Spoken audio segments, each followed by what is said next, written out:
Welcome once again to Cinemaholics. I'm John Negroni. I am the box office columnist for Adam Tickets, head writer of Cinemaholics.com, and I write books once in a while. He is a pop culture writer for Cinema Blend, and he's an expert fill-in host when I'm not around. It's Will Ashton. High praise coming from John Negroni. Well, I just have to thank you again and again, Will, for taking over the last 2 weeks, for bringing on Corey Woodruff and Sam Nolan. Thanks to them as well. Yeah. For stepping up, because I've been gone and I've missed you guys a lot. Yeah, it's good to have you back. It was my pleasure to host, but it definitely is a lot more comforting to have you as the host. So it's good to have you back. Comforting is a nice word. Well, I appreciate your talent behind the hosting wheel. I listened to both episodes, and they were fantastic. And I've been. If you're wondering where I've been, and if you missed those episodes and you didn't hear alluded to what's been going on. Well, the first week I was gone because not only was I preparing for the Sundance Film Festival, but I was also in the process of getting engaged to my current fiance. That's right. She said yes. And we're both very happy, and it's excellent. And this is the part where I cue in the sound effect of applause, and there we go. Okay. So really excited, and that was going on. That's why I had to miss. And then the week after that, I was at the Sundance Film Festival, which we will talk about in a little bit of detail in this episode, along with reviews of Miss Americana, the rhythm section, Gretel and Hansel. It's going to be fantastic, but for now, you can find more episodes of Cinemaholics, including our full archive, on cinemaholics.com. You can write into the show anytime. Please send us an email. Let us know what's on your mind. We're reachable at cinemaholicspodcast@gmail.com. And if you're interested in learning more about donating to our monthly Patreon, our Patreon is patreon.com/cinemaholics. Check that out. There's tiers and different amounts for that. And we always appreciate all of our patrons for their continued support of our show. And with that, we don't have any off topics this week, Will, because we are just jumping into all of the main stuff because Sundance 2020 happened. There are a lot of movies that I saw, and I'm going to do my best to go through them, kind of an overview of the festival. But Will, what do you want to know about Sundance this year? You sadly could not make it. And I was sad that you could not be there, but from the outside, do you have any questions, or is there anything you're curious about in regards to how the festival went? Well, I'm very curious about the dance classes themselves, like how choreography class went. How I'm surprised you even had time to see movies with all the courses you had to take. Right. Well, especially because they were on the surface of the sun. Yeah. And for 2,020 hours, I had to do that. So. But yes, sounds intensive. Aside from the dancing, is there anything else?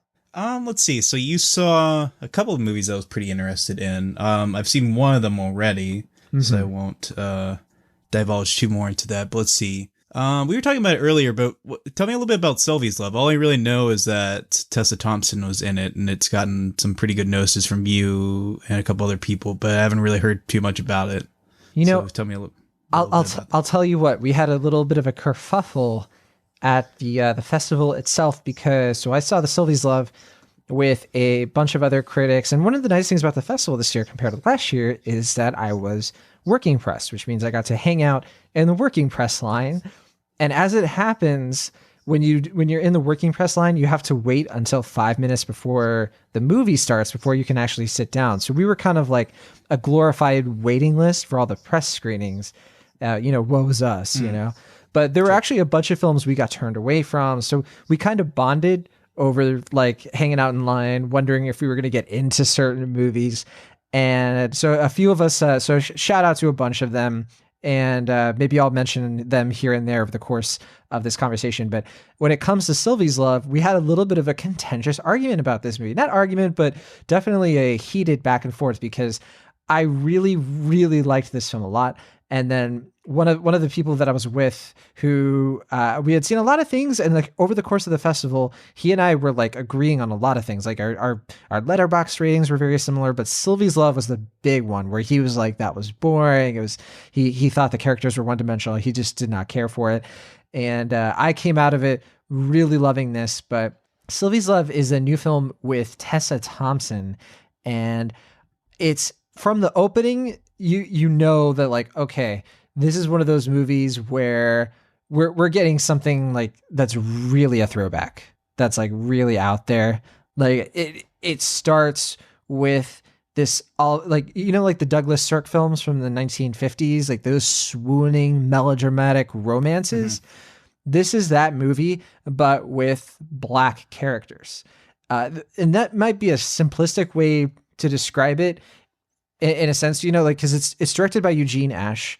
I don't know if you're familiar with his work. He's actually known as being a recording artist, right? Okay. So he has a really great music background. And the thing that really struck me about Sylvie's Love, it follows like a summer romance, and then years pass, and it's in the 1960s. And Tessa Thompson is this like debutante, and she falls for this guy, Madi Asamuga, who used to actually be an NFL player, and he was on Crown Heights. And fantastic actor, by the way. He's like a struggling musician. And so the movie's about their like sort of star-crossed lover affair. And Eugene Ash, he is just a master at like combining like composition to scenes. So like when you're watching Sylvie's Love, it's like it has all of those sweeping musical notes that carry you through it. And I'm a sucker for that. I'm a sucker for that kind of film. Now, some people watch this, and again, they were a little low. The person I mentioned before, his name is Cole. He's also known as the Oscar expert on YouTube. Oh, that guy, yeah. So you're aware of him? Somewhat, yeah. Okay, great. So yeah, he's a really nice guy in person. Again, we agreed on so many films. However, we did not agree on Sylvie's Love. I was definitely far more positive on it. I thought it was really, really solid. And I don't know if you're gonna like it, Will. It's sort of like it's not as artistically bold as if Beale Street Could Talk, which is probably its most kindred cousin in terms of like. Yeah, in terms of like an old-fashioned sort of look at, you know, black characters. Actually, like my way with Sylvie's Love is that if you could have had a more progressive America in the 1950s and 60s, they would have made a movie like this. But you can't really say that this movie pushes its genre. It's just sort of like a crowd-pleasing, satisfactory movie on that level, if that makes any sense. Yeah, it does.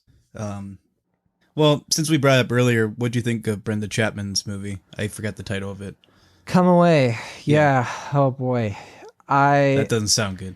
No, because it is not good. And you know what? I'm not necessarily speaking to the consensus. I don't think. I know some people liked this. I don't understand why. And it's Brenda Chapman. If you're unaware, she has made a really, really great film and a pretty solid film that was kind of taken away from her. That first film was Prince of Egypt, which is one of the best animated films of the last 30 years. And then she makes Brave, which with Pixar, which is definitely one of the weaker Pixar films. However, there are a lot of creative differences that happen with that movie. If you're at all familiar with the story, she was replaced as director. She still has a credit though.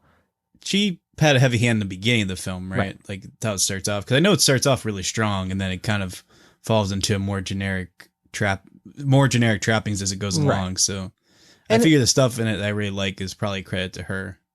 That may be so. We really don't know for sure. That's fair, either way. Now, Come Away, her newest film. This is her first live action. And it's sort of being sold as what if Alice from Alice in Wonderland and Peter from Peter Pan were brother and sister. And the story kind of follows them as like kids, and like I think it's supposed to be like the 19th century, either the 19th century or like early 20th century. Yeah, right. And it's just sort of like a what if, right? Where sometimes things are like make believe, and they for example, they like have like pretend sword fights, but then sometimes in the movie itself, even though they're fighting with sticks, all of a sudden the sticks are swords. And so that kind of stuff happens, and it's really interesting when that happens. Angelina Jolie plays their mother. David Oyelowo plays their father. The two kids themselves aren't as recognizable. I actually forget off the top of my head their names, but Gugu Batu-Ra has like a really small role in this, along with Michael Caine, to the point where I was curious why they were even in the movie, honestly. But, do you think they got like cut down? Like they probably had a bigger role at some point? No, it makes sense once you actually see the movie why the roles they have are written to be kind of small. So what I'm saying is it's curious why they're in it at all, right? Like it's curious why they actually signed on, for just a couple of lines each. But the two kid actors, I just looked it up, but Jordan Nash plays Peter, and Kira Chansa plays Alice. The movie is at its best when it's like recreating fun like hints to both of those stories, like Alice in Wonderland. It's like, oh, that's kind of a reference to that. But the vast majority of Come Away is extremely tedious, most of these scenes just do not work, not paced well, not very entertaining. It's just a really flat, lifeless movie that is trying to be full of energy. And I went away from Come Away just feeling completely underwhelmed in every sense. I was so disappointed. Well, I guess on that note, you can tell me what you thought of Wendy. It seems like people aren't really digging it.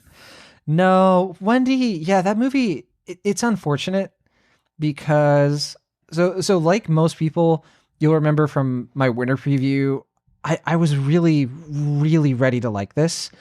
This is from Ben Zeitlin, who did Beast of the Southern Wild, which was nominated for Best Picture and Best Director. And Best Director. And it was his first film. And, this movie's coming out like almost a decade later. And I love the concept of it. Yeah, and it's like one of those like classic Sundance darling stories where it's like this unknown filmmaker makes his first movie and it becomes a big Oscar sensation. So I have to assume coming back to Sundance 10 years later. Yeah. Well, yeah, and I think that people were ready for kind of like a Nightingale situation where, it's like Jennifer Kent coming back, or maybe something like when Deborah Granick came back with Leave No Trace after Winter's Bone. Unfortunately... Yeah, I think that's a little more apt, I think, that comparison, I'd say.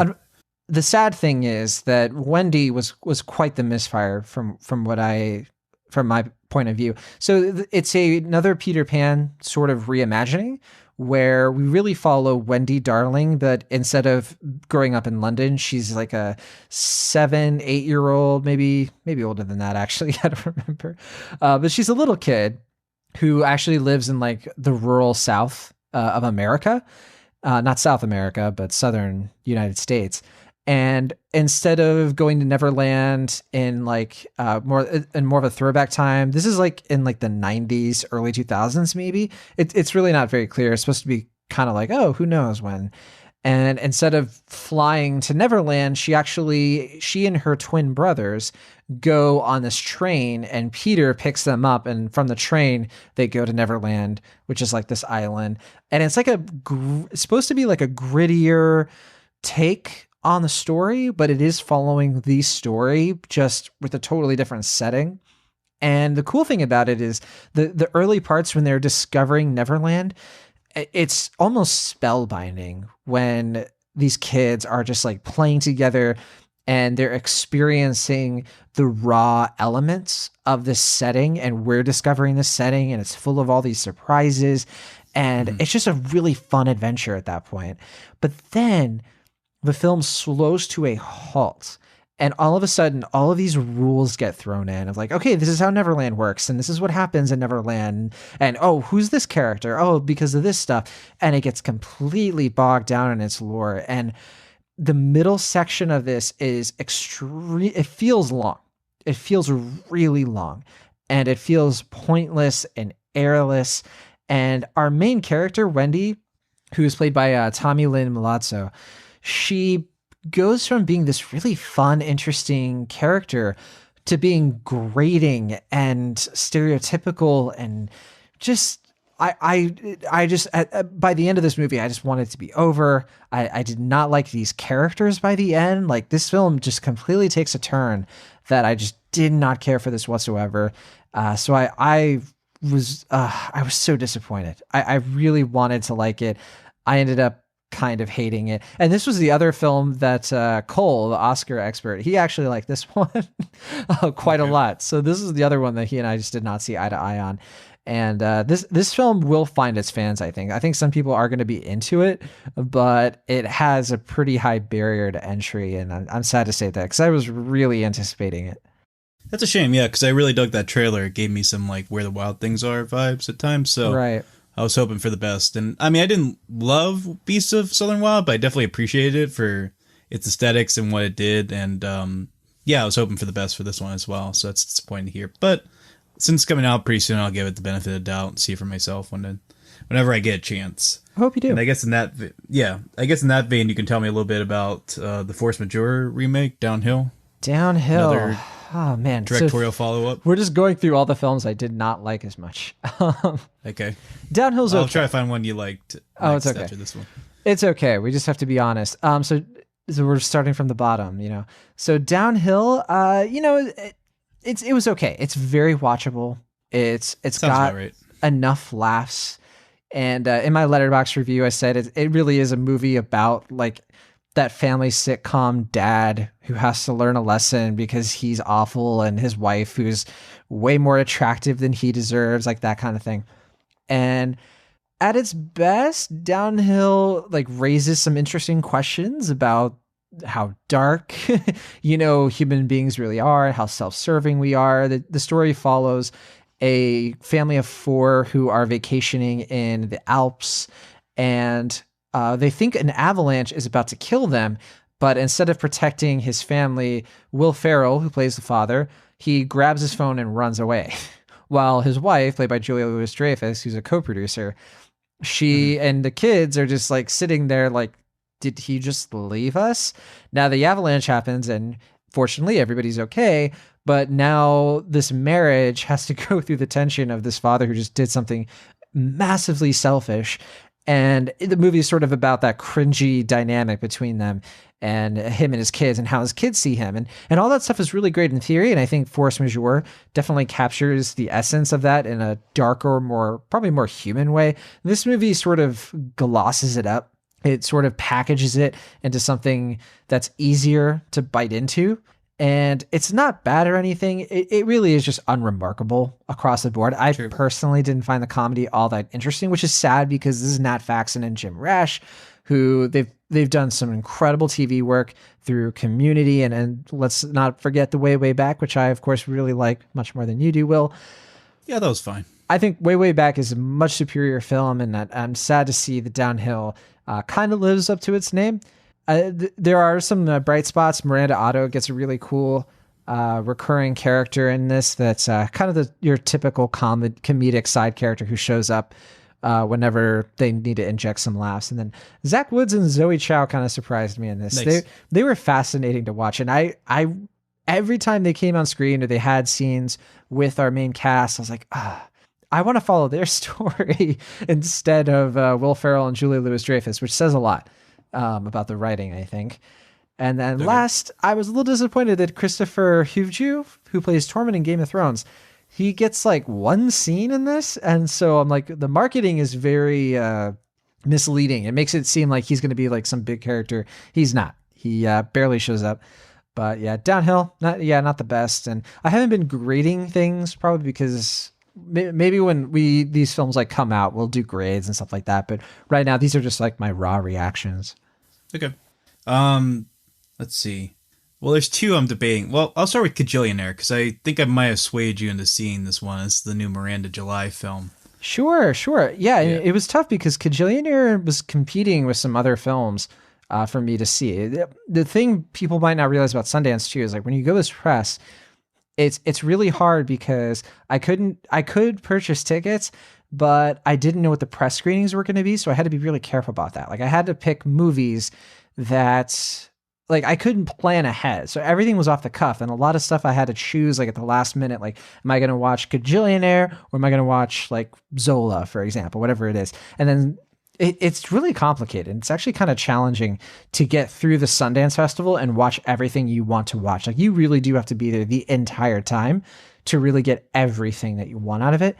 But fortunately, I was able to see Kajillionaire a little early. This is the new film from Miranda July, who's kind of like a Sundance, I don't want to say prodigy, but she's like a Sundance celebrity, right? Like she's known for her films playing well there. She's an indie darling. That's a good way to put it. Her films, The Future was her most recent, and then Me and You and Everyone We Love, I think it's those are her 2, her past 2 directorial efforts. And then she, as an actress, was recently in Madeline's Madeline, which came out a couple years ago.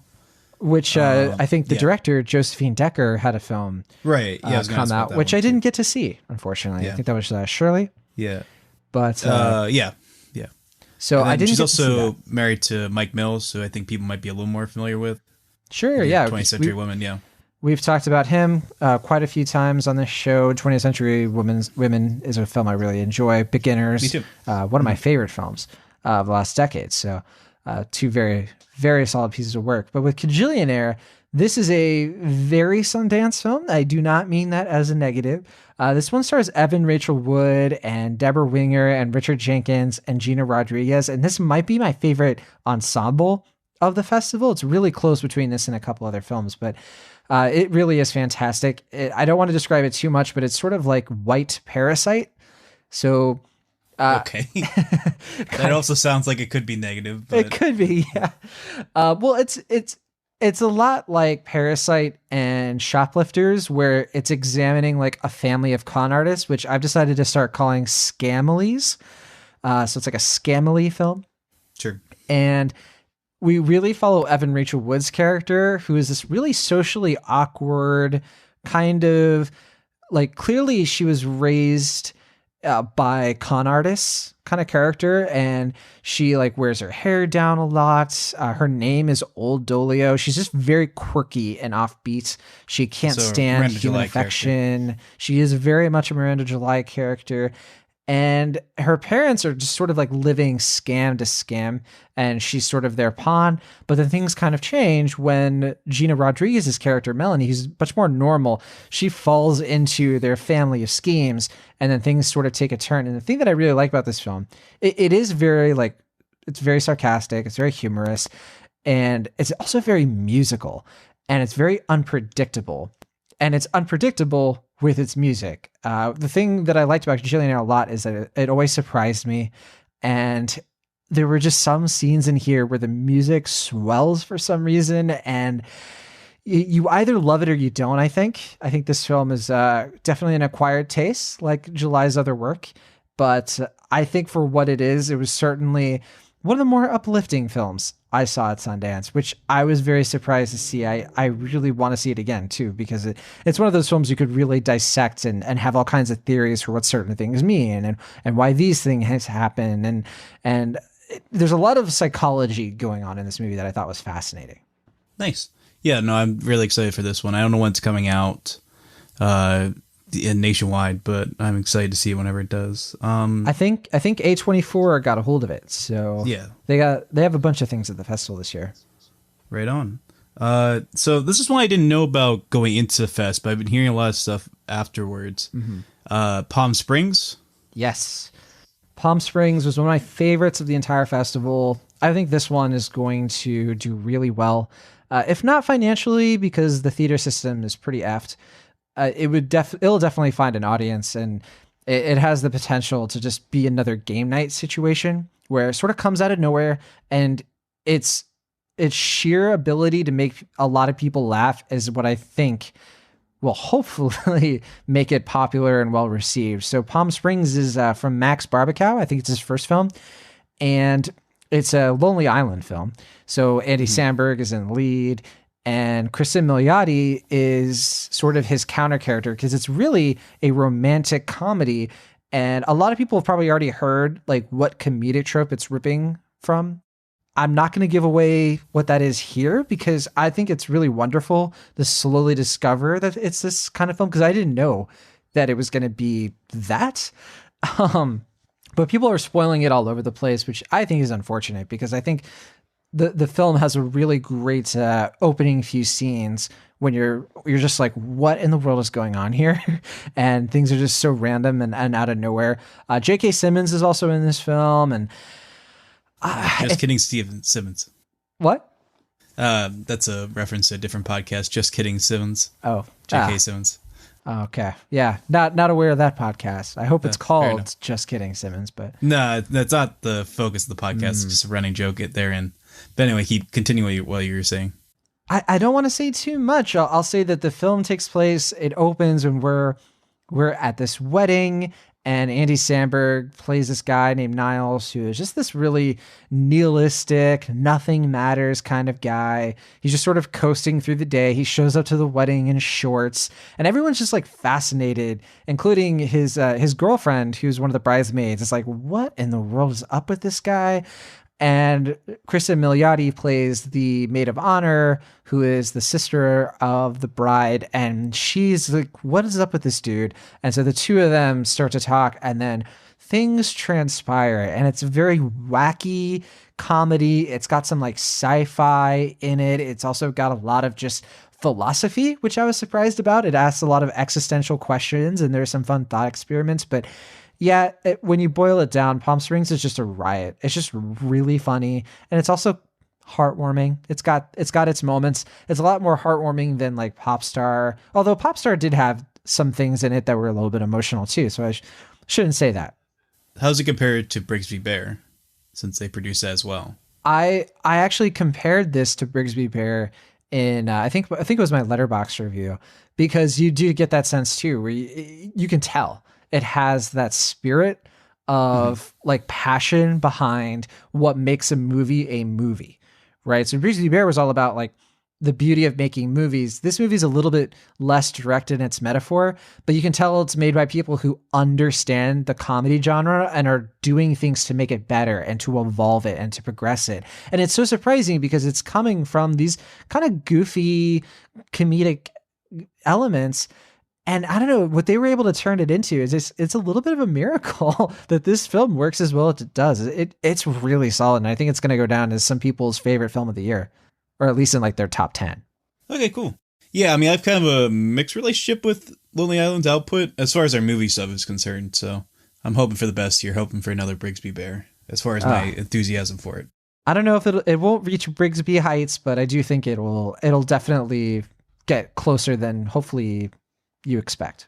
All right, that's good. Tell me about Worth. Okay. Yeah, Worth. This is that new film starring Michael Keaton and Stanley Tucci, which I didn't know going into Better start. Well, yeah, I went into Worth really not knowing anything about it except that it starred. I just knew that it starred Michael Keaton, and then when I saw Stanley Tucci, I was like, okay, we're in for it. And then I also saw Amy Ryan was in it.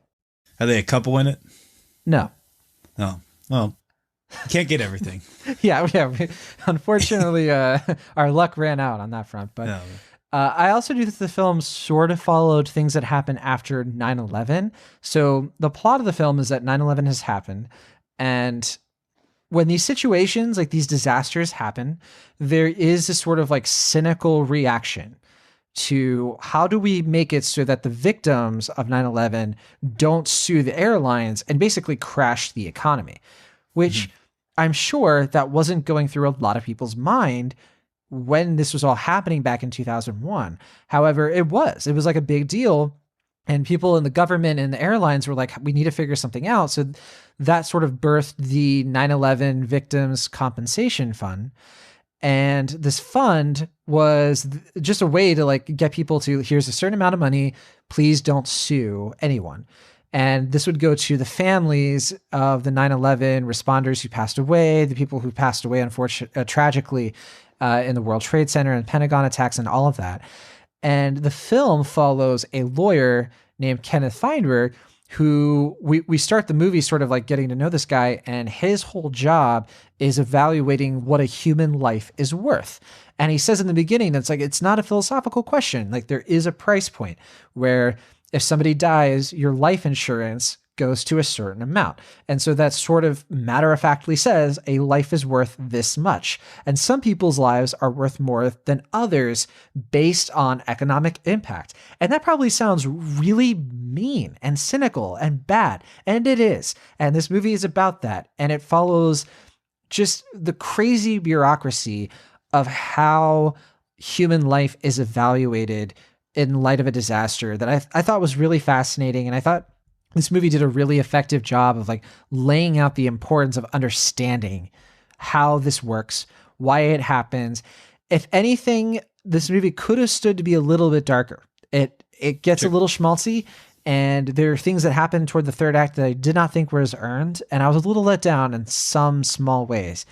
But for the majority of this film, I was really engaged with it, and really, it's just one of those films that makes you think. It's a little similar. Nice. I could call it to maybe this year's Report, in that sense. I just don't think it's quite as strong as that film. I think that film is like just tremendous all the way through, and it really sticks to its convictions. I think Worth sort of tries to have it both ways in the end, which I was a little sad about, but it's still really solid. Right. So speaking of downers, so this is one that doesn't really seem to be getting a lot of buzz.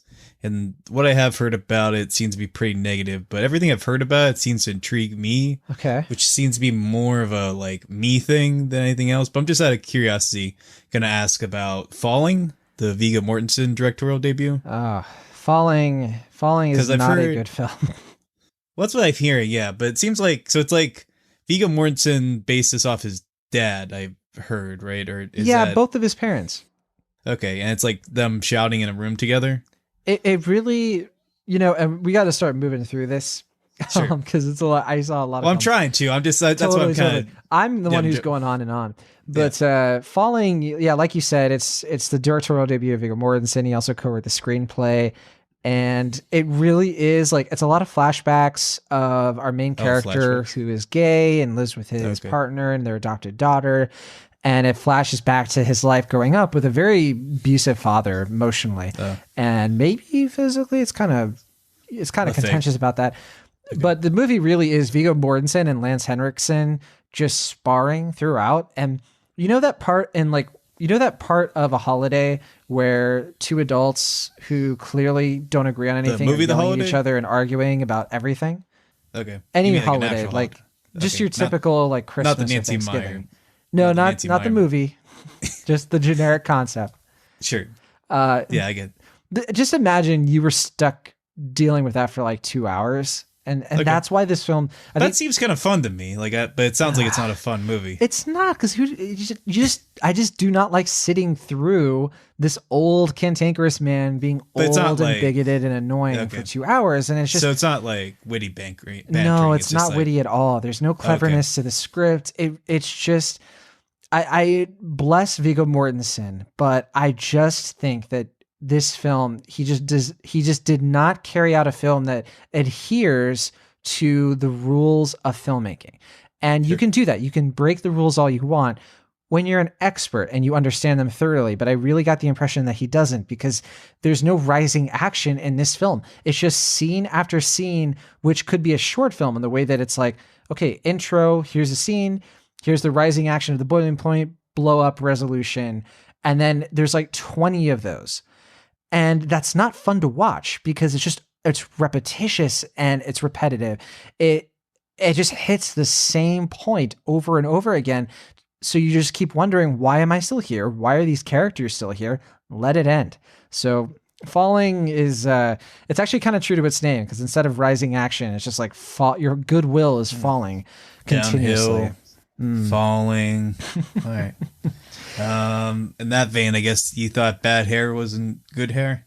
Bad Hair was not as good. The Justin Simeon's new film. Some people really like it. This is a horror film where it's like a weave is like evil, and it takes kind place of like in fabric, but with hair a little bit. Yeah, and I like the setting a lot. I like the first half of this movie quite a bit. It's so good at like introducing you to these characters, and the main character, I think, is played by Elle Lorraine, I think is her name. I'd have to look that up to be sure, but my gosh, she carries this movie, and she saves it from, it could have been like a total disaster, but she really comes through with it. And I really like that it's like in the late 80s, and it kind of has this MTV BET sort of setting, which is kind of different. Unfortunately, I just think this thing gets into like some cheesy B horror that doesn't really work. It's just not as good as the rest of the movie, but it does have its fans, and I'd be curious if you liked it a bit more, if you were one of the ones who likes it. Yeah, it seems like something I might enjoy, but I'll have to check it out to find out. Even if you don't enjoy it as much as like other people who are really high up on the film, I could see you being a little bit more positive than me on it. Right on. How about Zola? It seems to be another film in that category for you, where you didn't really care for it, even though it got some good notices. This is about the Twitter thread. Very, very strange format and structure for this movie, which I dug. I dug how inventive this was. It really does sort of take the whole based on a Twitter thread concept, and it does a few clever things with it. It just doesn't do a lot. And I'll put it this way. because maybe some people already know about this. It really just follows like a stripper who goes on a road trip to Florida, and crazy things happen that take this friendship in some pretty crazy directions. And it stars Riley Keough, who I absolutely love, and Taylor Page, who I was not as familiar with before this, and Nicholas Braun, who I wasn't as familiar with either. But Jason Mitchell was in this, and the guy from If Beale Street Could Talk, he plays the father. I forget his name. Okay. But yeah, I know who you're talking about. Yeah. Yeah. So apologies if I forgot his name, but and it was directed by Janixa, I think is you pronounce her name, Janixa Bravo. Okay. The thing with this movie is that I walked away from it experiencing this story, which is pretty crazy, and I enjoying little moments in it, and just having a who cares kind of moment where I didn't think this film led to anything. It didn't ladder up to anything meaningful. It didn't say anything. And maybe that was the point. And maybe some people are appreciating that about it. It kind of reminded me of Spring Breakers a little bit, where it just has a sort of like who cares kind of mentality. I would say Spring Breakers is better though, honestly.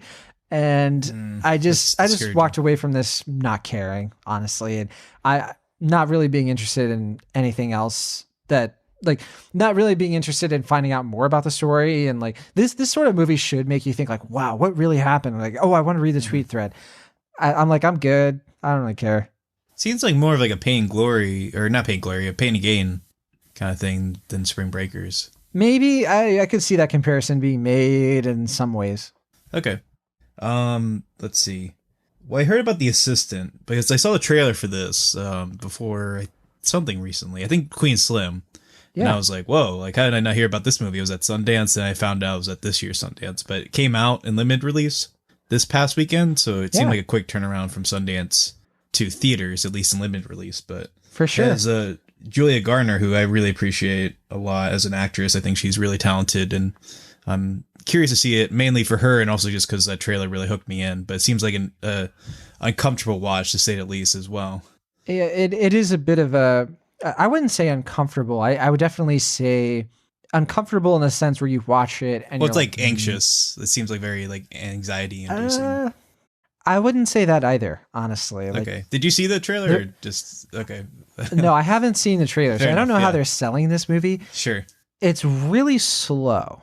There is tension, but there's not that. It's not like traditional conventional tension or suspense. That's interesting. Like, whoa, what's going to happen? Yeah, because the trailer is like, so what's going on? And like they show like all like the stuff that's like happening. And it's like not in quick succession, but it like feels like all like the stress kind of mounting up, like kind of like to a boiling point. And that's how they sell in the trailer. I would recommend the trailer. It's really effective. Well, I don't know, because I don't know if it's really selling this movie correctly. There are little moments of like boiling of like, whoa, what is she going to do here? And there's there are stressful situations that she goes through, but the movie is more about her reaction to things. So we're getting ahead of ourselves because people are like, what is this?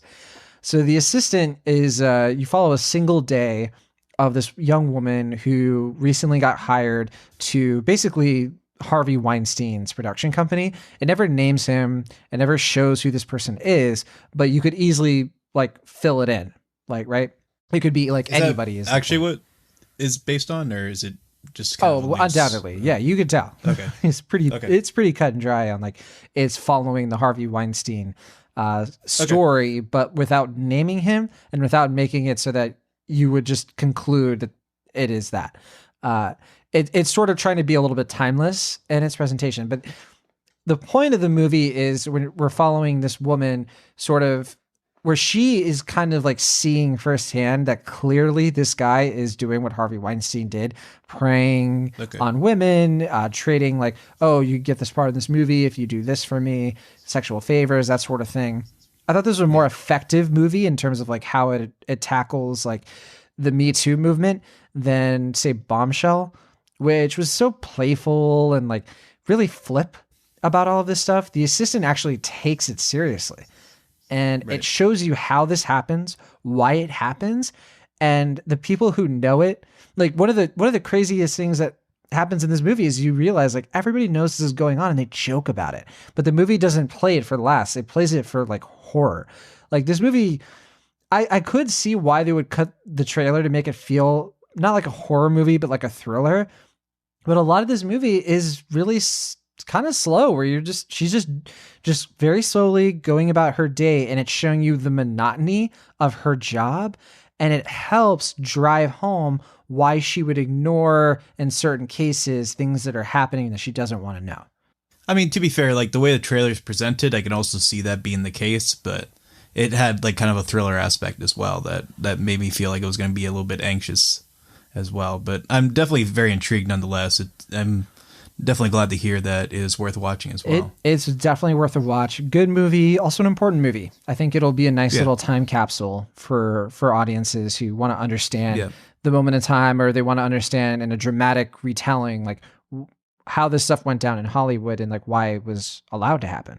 Yeah, and I think Julia Gardner's done a lot of roles throughout the years, but she's done a few lead roles, but it doesn't seem like she's gotten a lead role in a film that has gotten high profile. It seems like this could be one that breaks the mold in that regard, and so I'm happy for her in that respect, that she has a role like this to really excel. Yeah. So good to hear. What is Never, Rarely, Sometimes, Always? When I say that title, it reminds me of that one tweet I sent you where it's like, I imagine the Teenage Mutant Ninja Turtles theme when you say the title, but it doesn't seem like that is indicative of what the film itself is like. Okay, well, the title is hinting at a multiple choice question.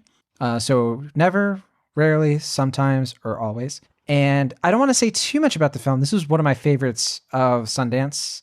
It's probably the best film, I would say, objectively, in terms of the performances, in terms of how important the subject matter is, and just how well made it is. I think it just fires on every cylinder. It's, at this point for me, tied with like one or two other films that I think are just the best of the festival. In terms of narratives, it's tied with like one other.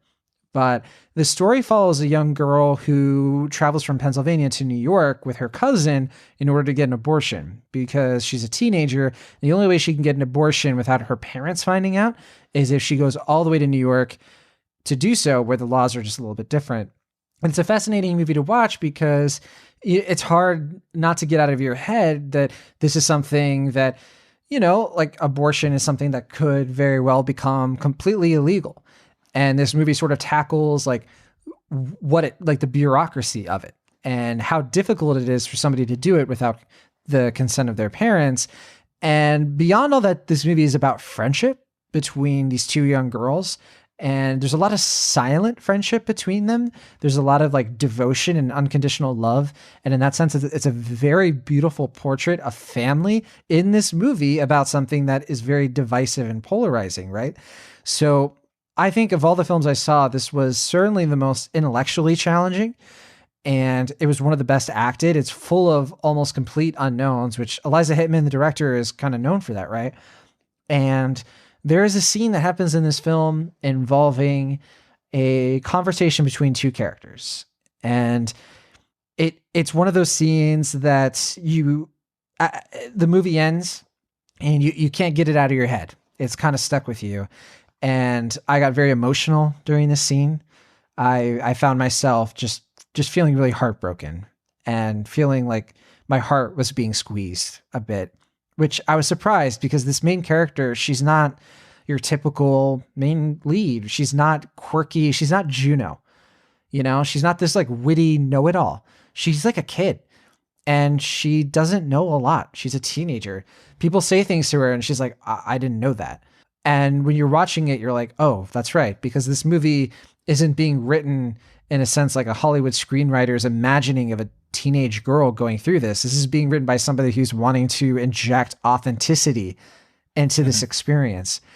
And that really blew me away, that Hittman was so successful in capturing the spirit of a teenager through all of her flaws, and yet her also determination to control her future. And there's some stuff that happens in this movie that I think hints at dark implications, but it never quite tells you exactly what's going on with in terms of like how she got pregnant, which I really appreciate actually, because it's sort of looking at that and being like, it's not your business, you know, like you're lucky you get to take any sort of peek into this woman's life. And I got a lot of never really, sometimes always. I think that this movie is going to hopefully find a lot of fans, a lot of people watching it and dissecting it and talking about it, because it really deserves to be scrutinized. Good deal. So I was going to let you kind of take the floor as far as just wrapping up any particular films you want to talk about, because the main one I wanted to talk about was Minari. Let's do a lightning round. Okay, yeah, I was going to say do a lightning round, then probably talk about that one, because I know that one you had very strong feelings about, and then we could talk about Miss Americana. Sounds great. Cool. I'll start with the first film I saw at the festival, which was Summertime. This is the newest film from Carlos Lopez Estrada, director of Blind Spotting, which was my second favorite film of 2018.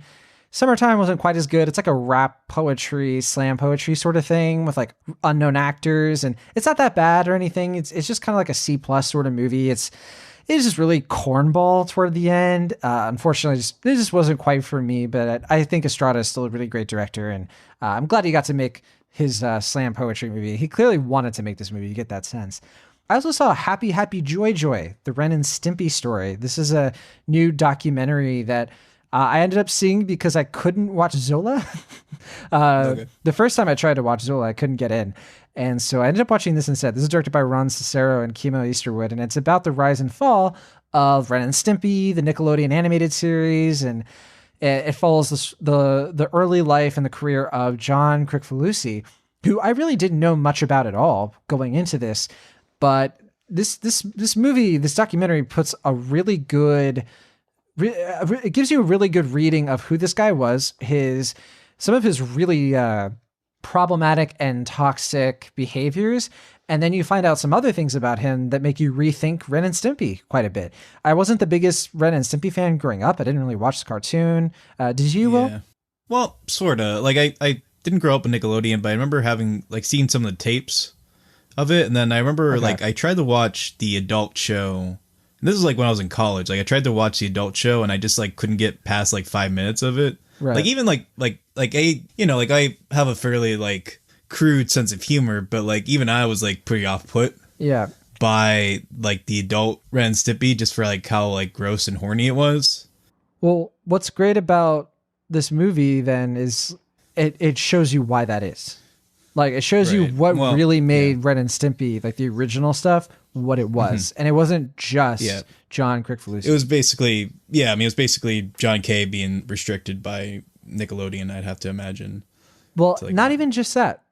Among other, I'm sure, I'm simplifying it, of course, but that's part of it for sure. But there's a lot to the story, and it's actually pretty fascinating. So when this documentary comes out, I really think you should give it a look, Will, because I think you'll... Oh, so you do? Huh? Okay.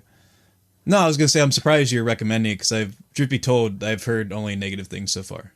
I'm not sure why. It's not the most groundbreaking documentary of all time or anything, but I do think that it is a very solid piece of work, and it really, it gets to some dark truths about John Kay without making it seem, without trying to like cookie cutter or to either lionize him or just try to tear him down. It actually is pretty nuanced in that way. So it's a good documentary, I thought. There was also Herself, which is another movie that I was really surprised to see acquired by somebody like Amazon. I did not see Amazon acquiring this, but it reminds me of when they acquired something like Manchester by the Sea, right? And it's this really uplifting, but also kind of tough to watch at times, Irish film about a young woman played by Claire Dunn, she becomes a single mother because her husband is abusive, and she wants to build them a house. And so it's kind of got that like can do it attitude of like us and our friends and our community are going to do this thing. And this is from the director of Mamma Mia, Philida Lloyd. And she's just such a wonderful director when it comes to like just giving us movies where women talk to older women, and it's just like real relationships between women. And like, she's just so good at that, and she should be making more movies. And that's all I got to say about that. Herself is really good. Very solid film. I also saw Scare Me, which is the new Shudder film. It's kind of like, Did they scare you? No. Although there is one scene in it where you're like, whoa. This is going to be hitting Shudder soon. It's from Josh Rubin, who stars in it. And it's kind of like about this like hack writer who gets stuck in a power outage with a more successful writer. and they tell each other ghost stories. It's kind of like that Community episode where they all tell stories and it kind of comes to life. It's like that kind of thing. I was going to say, it's like if we got stuck in a power outage, that sounds like that story. There you go. I'm the hack writer to be clear in this scenario. I'm not disparaging you. Yeah. I didn't like this one quite as much as other people did. You'll like it more if you just really appreciate like how horror movies work, and it's kind of got the cabin in the woods, like let's go through the rules of horror together, kind of thing. But it's definitely not as inventive and exciting as that movie, unfortunately. But it's okay. There's also Uncle Frank, which I liked. This one stars Paul Bettany and Sophia Lillis, and it's another one of those films where I don't want to get into it too much, but it's sort of about, it takes place in the 1970s, and it's sort of about like, oh no, like this family just can't accept the eccentric nature of Frank, who is this like New York professor. And I really like this movie because when you get to know Frank himself and his niece, who is like fascinated with him, she's played by Sophia Lillis, you just, there is like this real warmth. And there's this character who comes along later who just, the three of them together, that's when the movie just really hits its stride. And there's like some road trip to this movie, but there's also a lot of like going back to your hometown and having to deal with all the troubles with that. Steve Zahn is in this. Character actress Margot Martindale is in this. Judy Greer, Stephen Root, really, really great cast. It's a little hokey though. It's a little conventional. There's not that much about it that's gonna really knock your socks off. But I got a lot out of it. I enjoyed Uncle Frank, and I thought that it was. It was definitely, for what it was doing, even though it was pretty standard stuff, I thought it did its sort of thing well. There's also The Glorias, the newest film from Julie Taymor, who's made some great films, done some great plays. And this film is about Gloria Steinem. It's like a biopic about her where a lot of different people play Gloria Steinem throughout her life, including Alicia Vikander and Julianne Moore. Oh, Julianne Moore? Yeah, Gloria Bell. Oh, because she played another Gloria. She's in all the Glorias, I guess. Well, and I know what you're thinking. Well, when it comes to Gloria Steinem, Julianne Moore and Alicia Vikander, they don't look alike at all. Not even a little bit. Not even in Zero Galaxies do those two actors look alike. And this movie just doesn't care. It's like, yeah, we know. Get over it. Yep. Movie magic. They literally show Julianne Moore as the older Gloria and Alicia Vikander as the younger Gloria together, talking to each other about Gloria's life. This movie is very Gloria. Lots of Gloria stuff going on. There's stuff in it that I really think is cool. Very inventive stuff for a biopic. Little scenes where like something will happen and the younger Gloria will be on a bus with the older one, and she'll be like, I should have said something in that moment. And the older version will be like, you'll get there. And the concept of that is interesting, where it's like, oh, that's kind of cool. But then you're like, it's so cheesy. It's so rah, like feminism in a way that I just didn't find compelling, unfortunately. As much as I watched the film, going into it being a huge Gloria Steinem fan. I mean, she is just a tremendous, iconic writer. And what she's done for women's rights in this country should not be downplayed whatsoever. But this movie, it should not feel like an advertisement for Gloria Steinem's upcoming book, which I'm not saying that it is. I don't even know if like Gloria Steinem, I'm just sort of saying that. I'm not saying that that's like the case, but it feels like that. It feels like at the end of the movie, like pamphlets are going to be like handed out to you of like, all right, now download this Gloria Steinem brochure. You know, like it just feels a little bit too slavish to this woman in a sense where like it just didn't feel authentic to who she is and what she stands for. And I don't know, I wanted to like it a lot. I just thought that it was too conventional when it should have been more interesting. And then in other times it was a little bit too out there. Like there are some scenes where like there are these weird dream sequences that come out of nowhere that don't match this film needs to be edited down, basically. It's way too long. A lot of things need to be cut out and a lot of things need to be like trimmed because there's just too much going on here. And I could see an edited version of this being much stronger. Okay. Whew.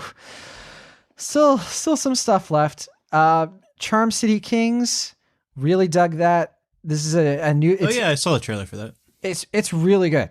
I really liked it. It looks good. I was really taken with it. It's directed by Angel Manuel Soto, who was not aware of before this film, and this is the one with Meek Mill in it, who was surprisingly really good. Like, he's a good actor. I'm just gonna say it right here, Meek Mill, good actor. Long movie. It's a little over 2 hours. It follows dirt bike riders in Baltimore, and it's kind of got like it's kind of got like a generic script of like, kids, getting into gangs and like, oh, you don't want to go down that life and all that stuff. It's stuff you've seen before, but it's just executed super well. Like, the action is incredible. There is a dirt bike sequence early on in this film that is jaw dropping and so much fun to watch. There just isn't enough of it. I just think this is a really solid crowd pleaser. I could see this coming out in like mid-July and just killing. If it's advertised correctly and enough, I could see people really flocking to see this because it's got such a good attitude and style, and it's got that accessible story that everyone can be like, oh, that sounds kind of interesting. Like, once you know what it's about. So I don't think Charm City Kings will do super well at the box office because I don't think enough people will have faith in it, unfortunately, but it should be great. There's also Truffle Hunters, which is this documentary about northern Italian men who find truffles. And I've heard a lot of people say it should be compared maybe to like Honeyland, which I still have not seen. And it's a documentary, of course. It's a weird documentary, though, because it's shot and presented like a narrative film, but it's all ostensibly documentary and like real footage, which I was really confused by. And I was taken out of the movie constantly because I was like, wait, so they shot this and it's archival footage? So how did they do that? Or how did they get these characters to have a conversation that feels like it was written? And so I had a lot of trust issues with this movie. And unfortunately, I just didn't find it very interesting either. Like, I don't know. They for me at least, the documentary wasn't successful in making me care all that much about the plight of truffle hunters, because a lot of the film just kind of shows their day-to-day humdrum of like hanging out with their dogs and being like, we're too old to truffle hunt. And I'm like, yeah, probably. And then they play with their dogs and like, those are cute dogs. And then the movie ends. And I'm like, all right, like there just wasn't that much to this movie. And maybe I'm missing something. I think some people really enjoyed it, and I don't know. I found myself not that charmed. And then the last film, going to end on a really strong note, which I'm happy about. This is the last film I saw at the Sundance Film Festival, and it was Boy State, which Boy State is a documentary that really it hit all the sweet spots. Well, it just really got to me. This is a documentary about, if you haven't heard of Boy State, it's this thing in Texas where the American Legion, they put on this summer program where high school students come together and they form their own government. So they learn like how governments are formed. And there's this big election where they have to choose a candidate and vote for their governor.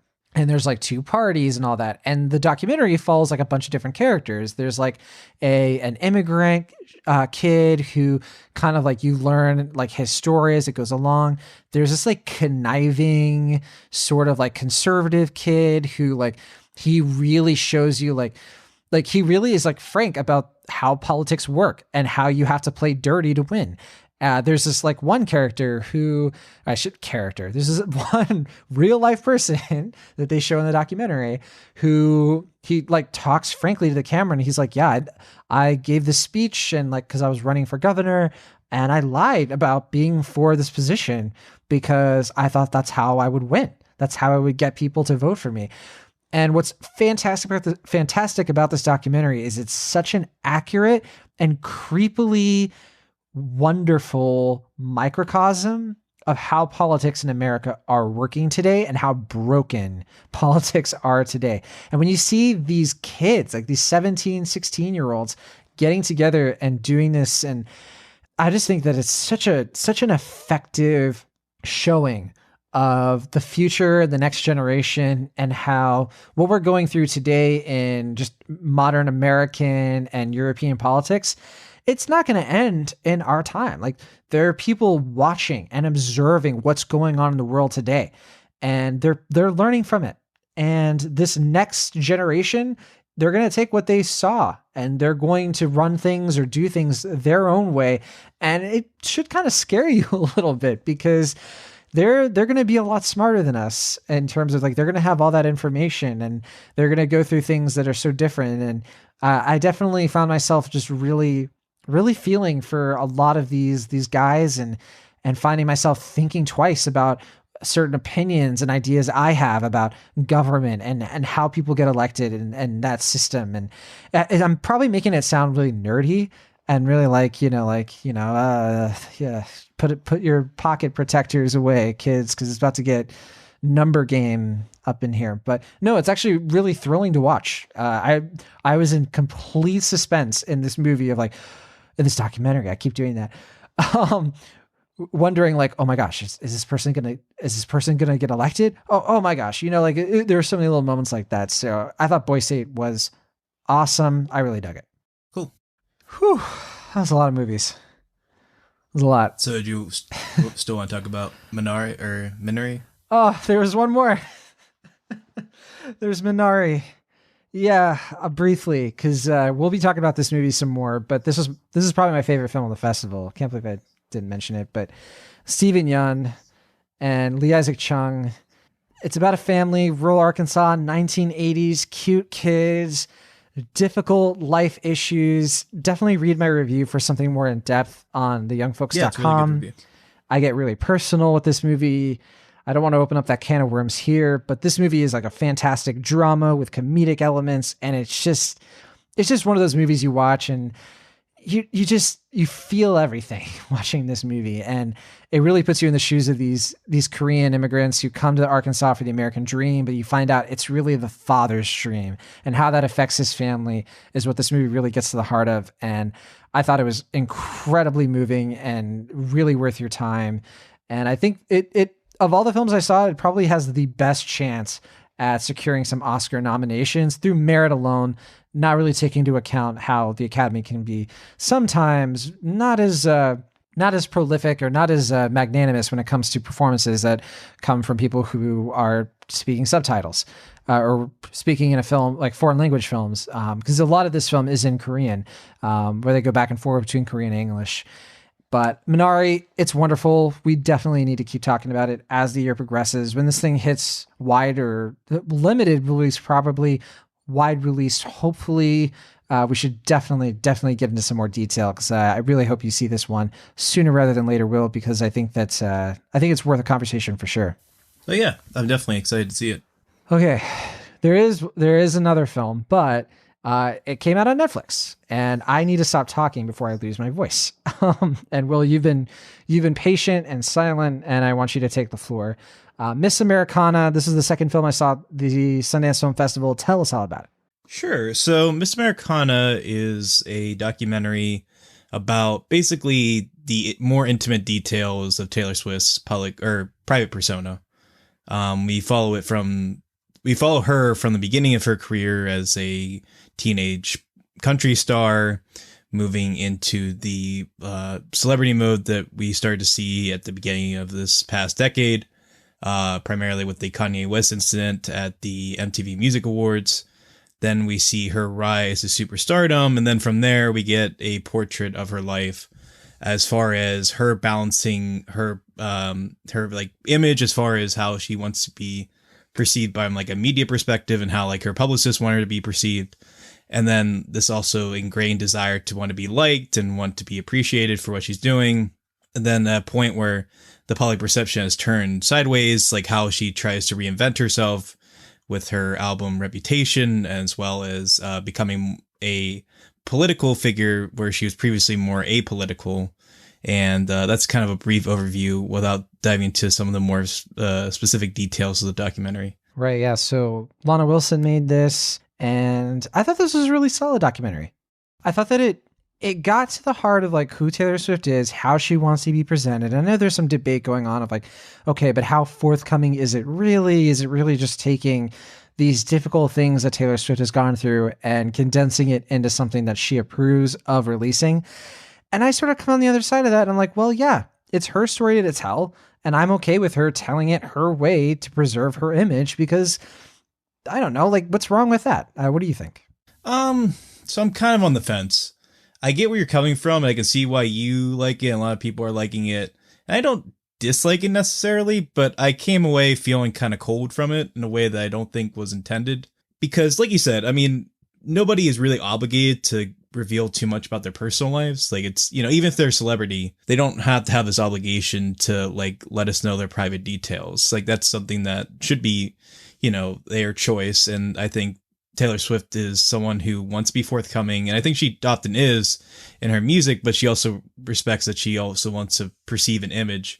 And so I'm fine with that as far as the approach to the documentary, but there's also this desire for the documentary to, like, give us this inside look into her life and her songwriting process and just her mental state. And sometimes we get an interesting perspective on that, but then by and large, I feel like something just felt missing. Like, I felt like there was some key ingredient that would have really made me appreciate this movie on a deeper level. And ultimately, I felt like this was maybe, like, slightly better than, like, say, like, Katy Perry Part of Me, or like that Justin Bieber documentary. Definitely better than those. Actually, now that I think about it, I think I might like the Katy Perry thing a little bit more, because there was, like, the divorce aspect of it, as far as how she balanced her, like, music career, burgeoning music career, as far as her divorce. I felt like that was a more interesting angle than most of what's happening in this film. Maybe, but Taylor Swift music is better, so... Well, we're not talking about their music, we're just talking about the films. But, I mean, as far as the movie itself, like, I definitely think the two parts of it that really were like, okay, I can see where this movie's coming from, and I can definitely get on its wavelength as far as its approach was. I definitely think the groping case, or the groping trial that happened, I believe, a year or two ago, where she talks about that in a little more detail, was very affecting. Definitely, you know, hard to sit through, but I think as far as the approach that it's done pretty sensitively, and I think it's affecting in that regard.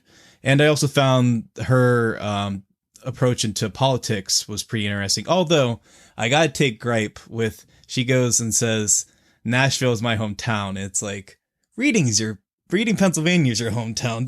Don't try to be fooling anybody. Well, okay. Was she born in Pennsylvania? She was born in Reading, Pennsylvania. Yeah. She grew up Nashville? like until like she was like her teenager, until like, yeah, so like at least 10 to 12 years. To be fair, Will, I kind of get it, where like you feel like your hometown is a place where you came of age, which for her, Nashville's where she kind of came of age in her teen years. So, you know, and she also had more of a choice of living there compared to Pennsylvania. I know you're the Pennsylvania guy. You gotta give her some trouble, and I appreciate it. But yeah, that's very minor. That has nothing to do with my opinion of the movie. Just a gripe that I had. But sounds like it sways your opinion. No. No, but I mean, I wish I had more to say about this film, especially coming off of everything you just said about the Sundance Festival. But I guess just for me, yeah, I can see why people appreciate it. I think there's something to be admired here, but I also just felt like I think calling it an ad is cynical, or like calling it a commercial or like a PR move for Taylor Swift seems like a little too broad and a little too like shallow for what I think it's trying to do. But at the same time, I just don't think it really gets into like super deep detail as far as like what it's trying to do. But like you said, like, I don't think she has any obligation to dive any deeper than she does here. So like I said before, I'm kind of at like a back and forth with this film. Sure. Well, just to play devil's advocate, I do think that the film, it does take some orchestrated risks that she didn't have to make, right? She could have done something very cookie cutter, very like just glossing over certain things. I think that especially the political stuff, like that was a really risky thing that she did. She is purposely choosing like something she cares about, like a cause she cares about, that is going to get people to not listen to her music anymore because politics are so polarizing right now. People, and I think this documentary amplifies that. I think it would be a really bad documentary if it had completely neglected to get into any of that stuff. But I think the fact that this documentary kind of makes it its climax, I think was really bold. And I think that's why maybe for me and some other people, we're really looking at it and giving her a lot of credit for being willing to stick to her convictions of how she decided during the 2018 midterms that she was going to, whether you agree with her politics or not, the fact that she was going to be risk her personal brand and her livelihood in order to just preach what she believes and just to be honest about what she believes and do it in a way that is pretty tactful and tasteful without making, people in her audience who might disagree never want to listen to her music again. They can just respectfully agree to disagree, that sort of thing. Right. And that's something that I appreciated about this documentary. I think the thing that keeps it from being great is that I don't think that a lot of this stuff has a really strong through line. The through line is just sort of like Taylor Swift growing up and dealing with adversity, however it may come, which is, that's not that great of a through line for a documentary, or it's not very airtight, but for what it is, I think that it's serviceable and very crowd pleasing. Like, yeah, come on. People who love Taylor Swift are going to watch this documentary and they are going to absolutely eat it up. And that's what it's designed to do. So I think that's fine. I guess. I think that's probably the case. But I also saw this with my sister, who's a really big Taylor Swift fan, and she wasn't through the roof in love with it either. I think she was just trying to make you feel like, oh yeah, I don't like it either, Will. No, I mean, she didn't dislike it. She thought it was good. I mean, to be clear, she was more positive on the film than I was, but I don't know. I mean, I don't know if there's anything here that will be super revealing for Taylor Swift fans. I'm at most a casual Taylor Swift fan, and I feel like I knew most of this stuff already. I think the songwriting process was kind of interesting to see because I had never seen something like that before with her. And then the eating disorder thing was certainly something I had no idea was going on with her. Yeah, I didn't know that. The thing with her mother, not to give anything away. I did think it was telling that her father wasn't in this much, but I'm not quite sure what's going on there, and I don't want to assume either. Sure. And also, I think that, we knew about the whole, her deciding to be more political, but just showing that conversation between her and her dad and all those people who were like, please don't do this. I mean, I thought that was really powerful, the way that she talks to them about it. And yeah. And again, that's the stuff I like, to be clear. I think that. Yeah. I think what you and I can agree on is that neither of us should have reviewed this film. Your sister should have. We should have brought her on, guest reviewer, because I only care about what she thinks about this movie. But for now, though, what was your grade? Actually, I think I have a text from her I can read on the air. Oh, let's do it. Let's see which when we find it. John is right. A+? Sure. What? I said, what did you think of the movie? She said, I thought it was good. And I said, was it what you thought it was going to be? She said, not really. It focused a lot on her moments when she was badly viewed by the public.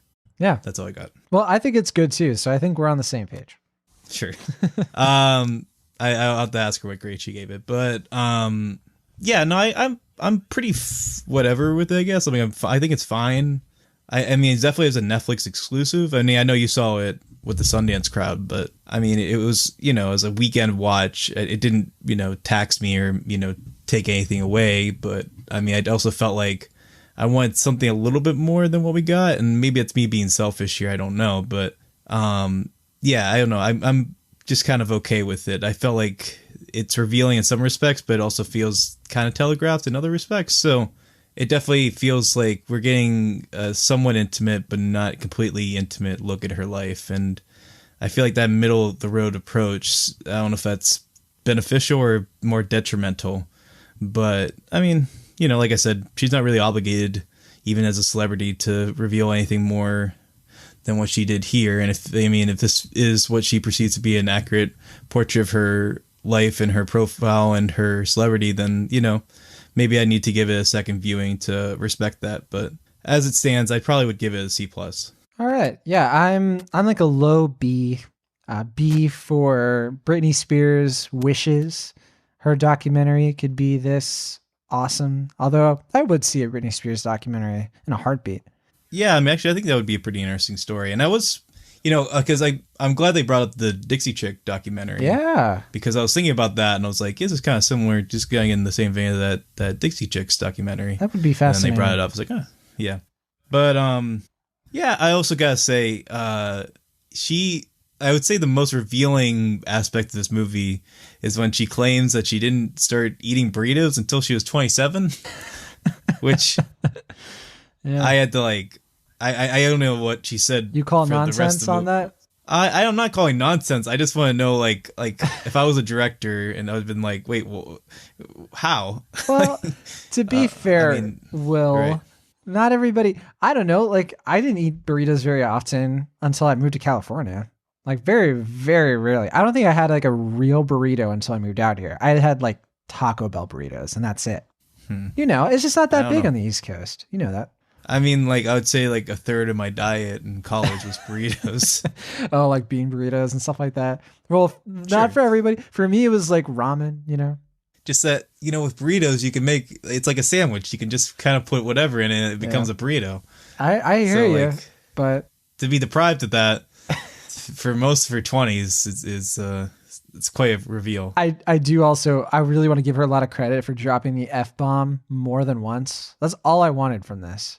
And you should have heard us in the press line. We were just whispering, like, does she cuss? Does she say a cuss? And we were hoping. It's funny you say it because I was like, yeah, because I mean, I saw it was TVMA, and I was like, I wonder if she's gonna drop a couple swears. It's my favorite part. But she does but she doesn't do it like, you know, enthusiastic. It's just kind of more casual. Yeah, all of a sudden she's like on the Jersey Shore, just like cursing out, like, you know, yeah, it's not like that. Is she like not known for swearing though? Like, I guess it's just she's got a pretty wholesome image. Right? I mean, she has always sort of like always been like, they say in the documentary, like the good girl, right? The good Christian girl. Sure. So like to hear her kind of not really Christian, like that's been like more of like her teenage years, right? I think that has extended into probably her early 20s as well, up until she became more of a pop star. But I thought she was like more of like an every woman kind of thing. Like even by pop star standards. There's a little bit of a balance of that for sure. She just she's always sort of had that persona of like girl next door kind of thing. Yeah, you can count on me, reliable. Like, but what I like, the documentary does kind of just let her cut loose a little bit, right? Like there are scenes where she's not wearing any makeup and it's not quite as like a polished thing, and that stuff is when it's at its best. Maybe there's not enough of it for it to be like the complete essential Taylor Swift documentary. That's probably not going to come out until decades and decades after her legacy comes to a close. Who knows? But yeah, that's Miss Americana. Let's get into our next film. Let's talk about the rhythm section, which you saw. So I was surprised you watched the rhythm section because here's what happened. Well, I had some time today. Okay. Well, you and I were trying to debate like, okay, do we see rhythm section or Gretel and Hansel? And I already had a ticket. My plan was to see all three. Okay. But yeah. Well, yeah, we kind of mentioned like, maybe we're not going to be able to see all of them, right? And so you saw Gretel and Hansel. I saw the rhythm section. And you were like, well, maybe one of us will see one of each if we're not able to catch the other one in time. I was not able to see Gretel and Hansel, which I was very sad about. But I saw rhythm section, and I guess you did too. And I gotta know. I was just surprised you saw it because there was not a lot of buzz for this movie. But did you just want to be a completionist? You just wanted to see it for the listeners and give your take? No, I mean, I was intrigued by the trailer. I definitely have a soft spot for revenge films. And you know, the trailer intrigued me enough to the point where I was like, I'd like to see it at some point. Now I have AMC A-list. I'm like more willing to go to the movies to see stuff that I feel like I have at least a moderate interest in. Also, I mean, I've been definitely trying more so this year to commit to the 52 by women film challenge thing. I don't want to call it a challenge, or whatever.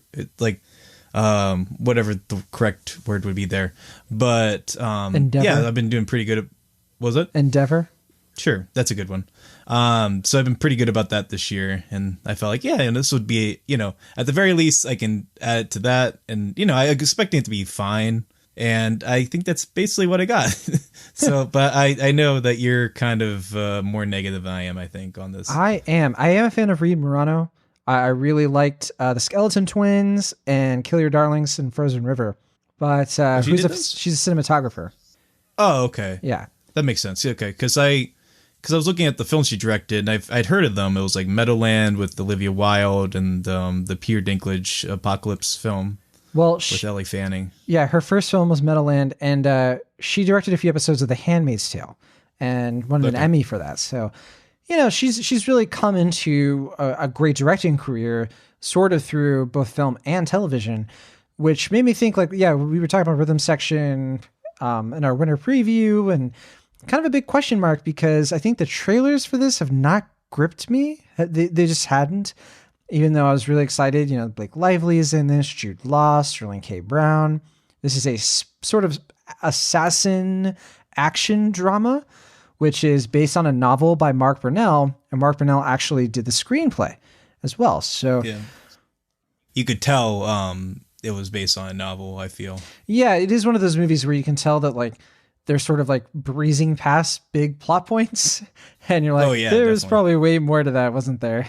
Especially in the third act, yeah, for sure. The third act, oh boy. But yeah, I also just thought that, yeah, it's not the most interesting premise to me either. So it's about a girl, young woman, whose entire family's killed in a plane crash. And a few years pass, and she finds out maybe it wasn't an accident. Maybe there is something nefarious going on, and it gets her tangled up in this like web of assassins and drama and all this stuff. And what's interesting about all that stuff is that she's like a drugged up prostitute in the beginning of this movie. And she sort of has to go from that situation into being somebody who can effectively carry out assassinations, who Jude Law decides to train her because why not? Movies. There is a lot of wait, why is this happening moments in this movie. And I was really bored by it, Will. I struggle to stay awake. And I'll say two nice things about it. The action scenes are really good. At least most of them are. Especially there's this really great car chase that I thought was just really well done. I mean, clearly taking a few notes from Children of Men, but still well done. For sure. But I think, doing something new with it as well. It doesn't totally rip that off. Right. And then also, I did appreciate... Not as much as that, because I was just going to say, I saw the trailer for A Quiet Place 2 before this, and I'm like, this is the Children of Men thing at the beginning of the trailer, and then like this is like, are people just watching Children of Men this year? Yeah. I didn't even make that connection, but that's a good point. Yeah. The second thing that I will say, the second nice thing I'll say, is I think the production design, the whole look and attitude of the film, I think is pretty right on. Just the fact, like Blake Lively, like the clothes that she wears and how that tells the part of the story. I think there's more storytelling in the production design of this film and some of the cinematography than there is in any of the dialogue, which I think from the dialogue to most of these performances to some of the casting decisions, I think this film is a bit of a mess. But what did you think? So I'm not far off from where you were. I definitely think the film, as far as its execution, is maybe a little too dour and like a little too self-serious for its own good. And that like I agree with you that I think there's not quite enough substance in the script to have this approach. And I think the pacing definitely suffers because it draws a lot of things out in the beginning to the point where when we get to the third act, a lot of things have to be super rushed and quick. And I think that definitely tampers with the pacing and the tone of the film. But at the same time, like you said, like there's a kind of formulaic approach to the screenplay. But as far as the direction is concerned, I felt like there was something to be appreciated here as far as how Reed Morano kind of lets the somberness and the like grief of the character linger a lot. And there's like this sense of melancholy and I'm trying to think of the word, like kind of solitude, I guess, as far as like feeling this like aching grief in a way that I feel like other movies would kind of just like breeze past that real quick in like a montage or something. And this film, I felt like in some key scenes, you did kind of get that. And maybe that's more credit to Blake Lively's performance than the direction itself. But I definitely think in some scenes, like it felt a little more elevated than your traditional like action vigilante revenge film. But I think that also made me feel a little bit more disappointed that the film ends up feeling so generic. I was going to say that in the process, because like it feels like there's something deeper and maybe a little bit more meaningful here that gets kind of either watered down or maybe just not. It doesn't end up feeling as purposeful as it should have, and I think that's more disappointing for Blake Lively's performance than anything else, because as we've been seeing the past couple of years, like she's really coming into her own as an actress. I think like she's doing some stuff like even in movies I don't think are like great by themselves. Like I don't think A Simple Favor is like a particularly great film, but I think her performance definitely elevates that film. And I think what she does there is really, really strong. And, like The Shallows too. I thought, like that's a pretty, like decent B movie, but her performance really carries that a lot. And I was hoping that would be the case here. I think that's the main reason why I wanted to check this out. Cause I knew like she could take material that was like, like, okay, fine, and really make it into something that is appealing and worth watching. And I guess the film itself just never quite reached that level despite her best efforts. But I was definitely disappointing, but at the same time, I didn't feel like this was a complete wash either. Well, I'm glad you didn't hate it as much as I did, although I don't know if I hate it. I mean, I'd have to really feel something to hate this movie. Yeah, I guess I don't really have that strong of feelings towards it. I just felt like, by the end it was just like, meh. Yeah, yeah. My strong feelings are that I just want to see Blake Lively in better movies. I did have this feeling like when she has the short haircut in this, where I had a moment and I thought of like what could have been. And I was like, oh my word, Blake Lively, you would have been an awesome Captain Marvel. Not to take anything away from Brie Larson. I think Brie Larson is pretty good as Captain Marvel. I think Blake Lively could have like killed with that character. Like I think she could have like really made that character just be much, much better, especially because there's so many scenes with her and Jude Law like doing their training stuff. And I was like, oh, man, she would have been a good Captain Marvel. Kind of made me sad that, and I shouldn't say sad because Brie Larson is good in the role, as I said, but also Sterling K. Brown. This really broke my heart because Sterling K. Brown is such a phenomenal character actor. And I thought he was abysmal in this movie. I don't know if it was how he was written, and maybe it's just like the lack of chemistry or the forced chemistry they're trying to do with him and the Stephanie character, but I was baffled. I didn't think he was abysmal. Like I thought he was fine. I would say I was more, well, I think it's two factors. I think it's also the writing, like we said before, where his character just feels very stock and it feels like kind of your generic character in this vein. I don't want to say too much because it's kind of a spoiler for what he is.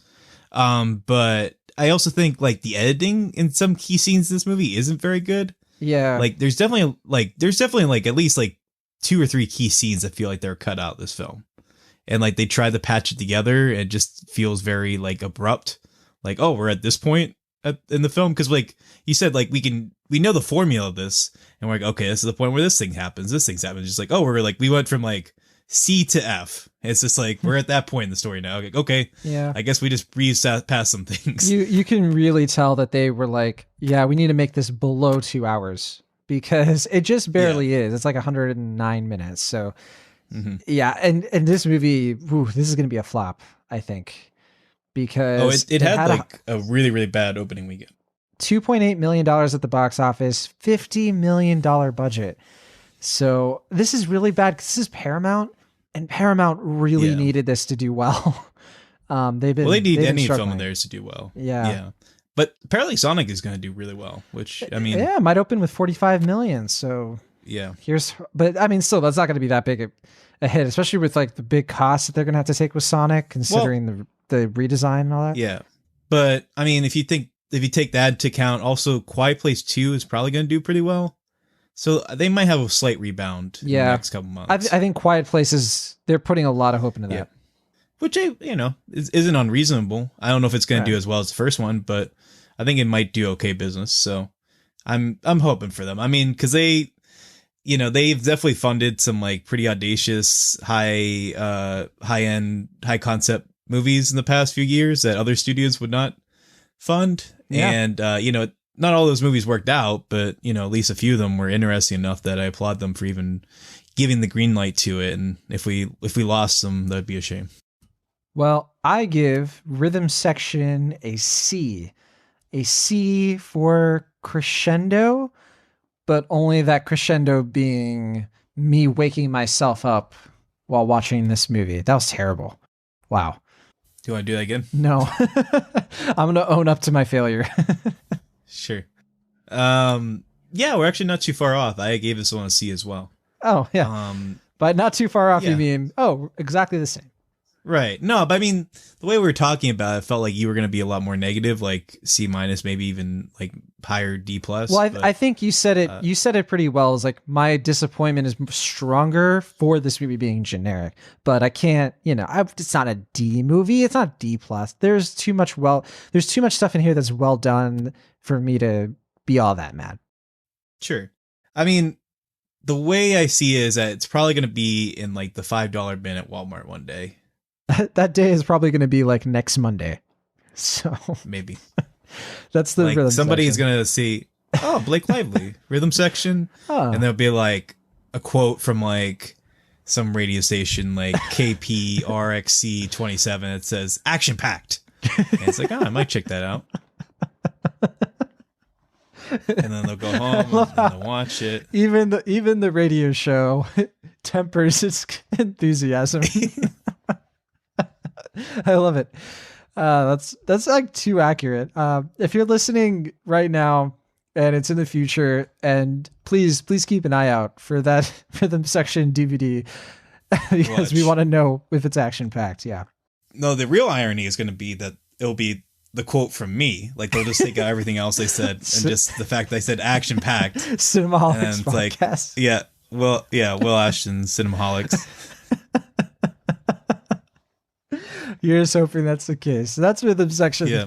Let's finish this episode out with the last film, which is fittingly something that I have not seen. So, Will, you're taking the show, and hopefully ending this on a high note with Gretel and Hansel, which is they also, I think, subtitled it. So it was Gretel and Hansel, a grim fairy tale, sort of implying that maybe this could be the first of a few sort of like new films that kind of do the Brothers Grimm things. This is from United Artists. And what did you think of this one, Will? And what's different? What's different about this? How is it different from Hansel and Gretel starring Jeremy Renner?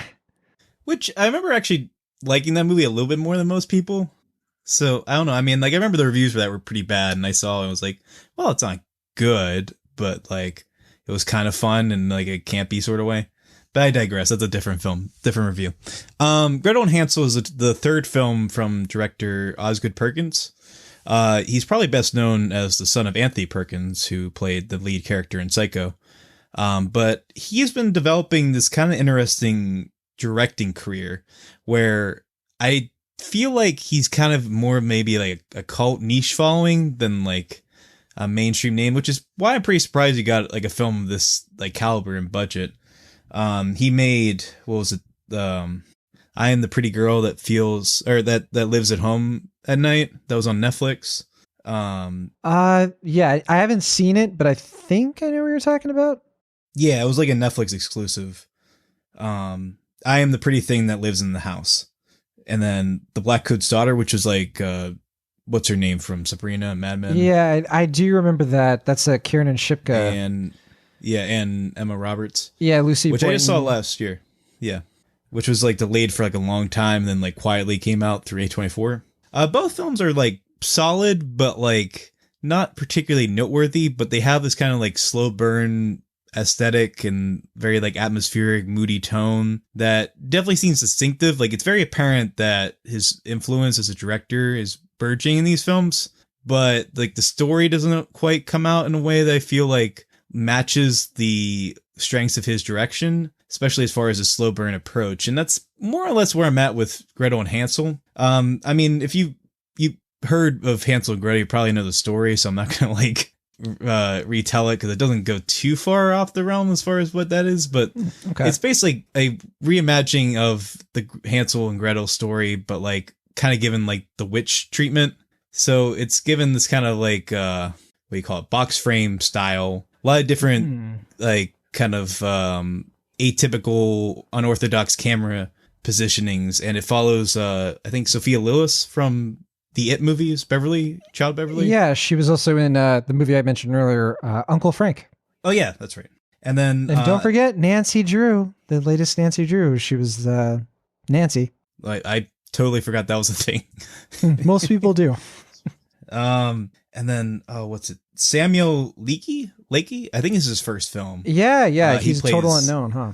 Yeah, and that doesn't surprise me, unfortunately. I don't really want. I'll have to talk about that more in a bit. And that's gonna bum me out. But Yeah, so like, you know, like in this version of the tale, Gretel's a little bit older than she usually is portrayed. Like usually I think they're like twins or like of the same age pretty much. This one, she's clearly the older sister to her younger brother, Hansel. Their mother has kicked them out of their house. They're kind of roaming the woodland areas, and they come in contact with this woman who's pretty mysterious, and she has like this bountiful food, and she invites him to live with her, and obviously something's not quite up, but it sounds pretty nice, and then they have a great day. It's a great vacation, and I like it. I want to see this.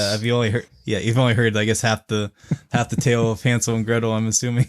Oh yeah, I could never finish it because it's just so fun, and then they eat, and I'm like, there's more to this. They should just be fine. All right, let's end it. Yeah, it's just like that seems like a happy ending. Why we gotta keep going?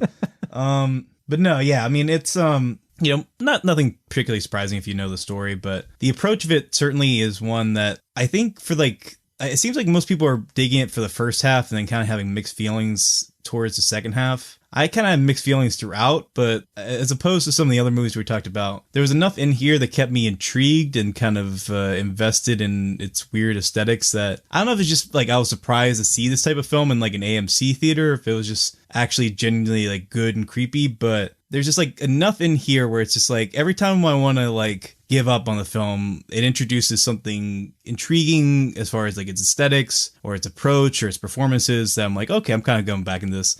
And then whenever I get like into like, oh, this is actually pretty good territory, there's something that holds me back. So I'm like this constant like give and pull, which I feel like has been my response to the past 3 films we talked about. So I don't know what that says about me, but as far as like what I do like about this film, Sophia Lillis I think does a really good job. The woman that plays the witch, I unfortunately don't know her name off the top of my head, but she's really, really good in this. I think she definitely helps to kind of even out what sometimes becomes a fairly overdrawn second act into making it. I have her name right here. What's it? Alice Krige. Okay, yeah, she's really good in this. And I think she helps to kind of boister up what kind of drags on in the second act, and especially because you know you're basing this on a fable. And I also really appreciate some of the like different set pieces and aesthetics that they use as far as some of the dream sequences that Gretel has. They definitely, I think, kind of spice things up, even though they kind of fall into somewhat cliche territory as far as horror films are concerned. But as I was alluding to earlier, the poor kid that plays Hansel is unfortunately just not a good young actor. And it reminds me of our conversation of Wrinkle in Time, where what's that kid's name? Yeah, we're Charles Wallace or whatever. Charles Wallace, that's, yeah. I don't know why I couldn't remember because he said his name like 50 times. Yeah, exactly. But it just reminded me of that, where it's like a very kind of like precocious type of performance where like every line is pronounced like this. And it's just like I'm reading the dialogue. And it's just like one of those performances where it's like the kid means well. Like obviously I don't want to besmirch a young child, but it's just like be nice. Every line reads. Come on. But it's like every line performance is just like, oh yeah, I'm watching a movie. I'm in a movie theater. Like I can't fully get immersed in this because I know you're acting. And, you know, I mean, it's not like something could really work around. I guess I could have asked someone else, but, you know, I mean, he means well. I'm like, I have to go with the, like, theater coach approach. He means well. His heart's in it. All right. Well, this movie's doing a lot better than the rhythm section. Really? It's made $6.1 million and low budget of $5 million. So it's already profitable. Yeah. Or it's That's at least made as much, you know, as its production budget. And then now it's just got to make back its marketing costs, which I don't think are very high because this movie was barely marketed. I think I didn't see a lot of ads or trailers for it. I don't think I saw a trailer for it at all. And I think I saw one. Yeah. I think this is probably going to do fine, but yeah. I mean, that's good because I mean, I definitely don't think audiences are going to like this movie at all. Like, it seems like the type of movie that's going to really put people, like general audiences, off. Well, do you want to guess the cinema score? D? No, actually C-. So a little bit more optimistic. All right. Well, maybe they're kind of getting more acquainted to this. Yeah. Because I remember like The Witch got like a D or something. And I remember like they were definitely not about that. So maybe people are growing to appreciate different kind of slow burn horror films. But well, forget cinema score. I mean, what's the Will Ashton score? Well, that's where I'm kind of back and forth. Yeah. It's like I don't think it's a particularly memorable film. Like I keep forgetting I've seen it this weekend. But at the same time, when I think back on it, there's a lot of stuff I've appreciated. Certainly more so than the last 2 films we were talking about. where it's just like, I definitely see where Osgood Perkins is developing as a director. I can definitely see where he really has a vision and kind of a style that feels unique to him, and it seems like there's like a really good film in him when he gets his hand on a really good script that's gonna like just absolutely, like, he's just gonna nail it, and I think it's gonna be a really awesome horror movie. And I don't think he's gotten there quite yet, but there's, I don't know, there's something to be admired here. I would say if you get a chance, I'd recommend it to you, and I'd recommend it to our listeners as well, just because it's just different enough, and it's unique, and it's intriguing enough, and I think it's well made enough that it's worth a while. I don't think it's like a must see or anything, but I feel decently comfortable giving it like a light B-, just as far as being like intriguingly kind of moody and interesting enough for me to want to feel like as if my time wasn't wasted. And also, like, there's just like little things in here that like just kind of tickle me as far as like what they get away with. Like, there's a moment early on where Hansel and Gretel trip on shrooms. Oh, awesome. And just like, very cool. And it reminded me of like, yeah, but it was like, it reminded me of The Good Dinosaur, was just like, this is like the like most unexpected drug scene I've seen in a movie in a long time. Oh, I want it. Yeah, sure. I want to see this movie. No, now. I mean, that's what I was like. That was just like, because like when that happened, I was just like, okay, I'm pretty on board with where this movie is going. Just as far as like, all right, we're just gonna take some like weird directions and go with them. And you know, like in that respect, like those moments are fun. I just don't think it quite comes together well enough for me to like recommend it in full. Maybe if it was just like a like really tight like 35-minute short film, I think it would have been like B+ territory. But as a feature film, it definitely feels pretty drawn out and overextended, which, you know, like I said, it's like based on a fable, so you kind of know what to expect in that regard. But yeah, like I said, for a January release, it definitely is pretty intriguing, and I'm definitely going to keep following Osgood Perkins' career to see where he's going to go next. All right, that's a B- for Brothers Grimm minus. Sure. Better script. But yeah. Sounds good. And I do want to see this one. It's on my list of wide releases I haven't seen from January, because since I did see Doolittle, but you know, I haven't been here for a few weeks, and I did not see The Gentleman. I didn't see The Turning. Doolittle, you know what? Not enough dragon anuses for me to have an opinion. Unfortunately, I'm not an expert otherwise, but I thought you were going to say not enough for you to love it, like it needed more. That is what I'm saying. In some ways, but yeah, you're only gonna give me one. Doolittle, yeah, not a fan. My review for that is also on the youngfolks.com, and yeah, I just what a total misfire. And in every sense, I'm kind of baffled this movie happened. And Universal, I think they need to take the hint, right? I mean, between this and Cats, they just, people aren't here for the talking animals, at least in their like effects budgets. But hey, maybe Sonic will come around and Universal, maybe it'll make a ton of money and Universal will be like, seriously, you kidding? But you know, Sonic is an alien, not an animal, so be fair. Yeah, and he also runs really fast. Maybe that's like, if the cats ran really fast. Yeah, maybe that would have saved it. I was also going to mention with Gretel and Hansel that it's an Orion Pictures. Orion Pictures. You remember that's Orion Pictures, which was like a blast to pass. Seeing that in the theater, it was just because it's the same exact logo. It was from like the 80s and 70s, so it's just like, whoa, you know. Yeah. Well, Orion's distributed some great films. I mean, they were for sure. Amadeus, Silence of the Lambs, Dances with Wolves. Oh no, yeah, no doubt. But like they haven't done anything in like, I mean, I'm sure they've done some minor things, but for the most part, they haven't been, you know, a studio fixture of the mainstream theaters, and you know, pretty much over 2 or 3 decades now. So just being in the theater in 2020 and seeing the Orion logo come on, it was just like, you know, just a blast from the past in a good way.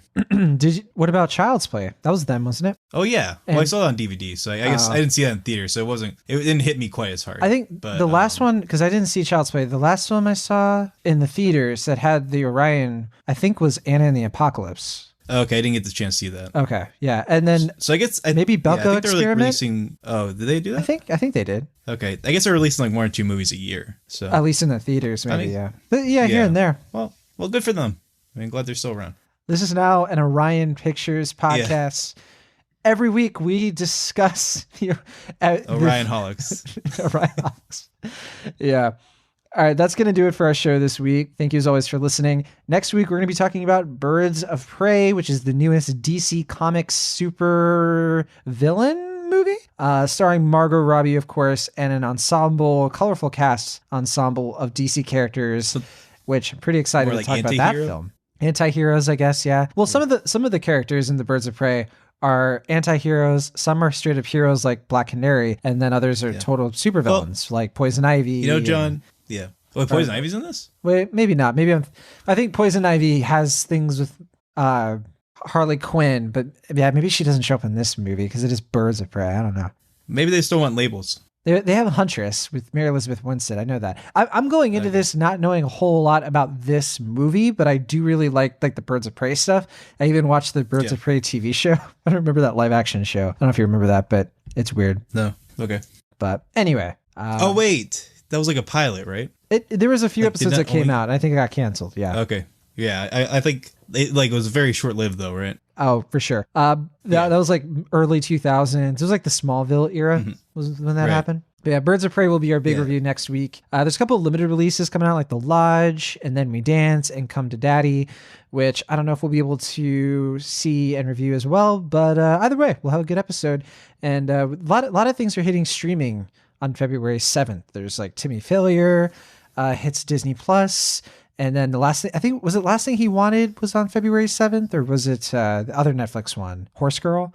It's one of those two. Horse Girl comes out, and then Two Other Boys, P.S. Oh, that's the other one, Two Other Boys I Loved Before, Part 2, or whatever it is. So we'll probably be doing a lot of streaming reviews in addition to Birds of Prey. So we'll see. We'll let you all know when that happens. But I think Come to Daddy is also VOD. Oh, see, Come to Daddy I don't know anything about. Oh, it's like the Elijah Wood horror comedy thing. It's getting really good reviews, so I'm pretty excited about it. Oh, cool. I don't know anything about this. I'm very intrigued. Yeah, it has like a 93% on Rotten Tomatoes, I think. So it's looking good. All right. Well, Come to Daddy is what I'm saying to this movie. But we'll talk about all that and more next week. Don't forget to go to our show notes for more information on how you can become a patron, or if you would like to check out our social media and all that fun stuff. All the links to that is in the show notes as always. And of course, don't forget to go to cinemaholics.com, where you can find all of our episodes and everything like that. And thanks again, Will, for taking over. But I'm back, of course. And it's going to be a fun February. I think we're gonna start things off with a bit of a bang, huh? I hope so. Yeah. But all right, we'll see you all next week from the Internet California. I'm John Negroni. And from the Internet Pennsylvania, I'm Will Ashton. See you next time.